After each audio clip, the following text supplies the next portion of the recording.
24 coverage now. Every day this week has seen a presidential candidate here in New Hampshire. Right now, Tim Scott is holding a town hall in Meredith as he wraps up a two-day swing through the state. He spoke one-on-one with WMUR political director Adam Sexton about the state of the Republican field.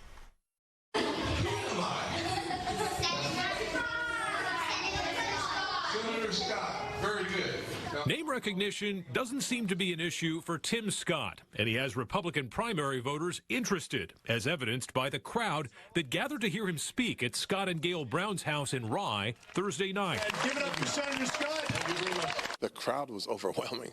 There were a ton of people there really excited to have a chance to talk about what America has done for me, she can do for all of us. In a one-on-one interview, Scott tells News 9 as kids return to the classroom, he's talking to voters about his new 12-point plan to defend children, empower parents, and protect kids online. We've come to a Republican time for choosing.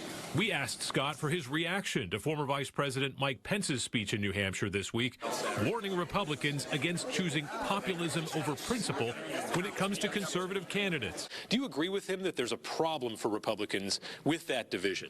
Well, I think simply stated that the road to socialism runs right through a divided Republican Party, and so the big tent has to be big enough for all folks who have enough in agreement that we want the same outcome for this nation. It's Ronald Reagan's rule, the 11th commandment, thou shalt not speak ill of another Republican. We've lost that a little bit, but we've also lost 7 out of the last 8 national elections. We need to get back to finding a way not only to unify our party, but more importantly, unify our country. If there's going to be a change in this GOP primary race, analysts say Scott has put himself in a position to capitalize. He's a candidate that I think a lot of voters will look at as we get closer to the primary. Adam Sexton, WMUR News 9. Well, the countdown is on until the return of Tom Brady to Gillette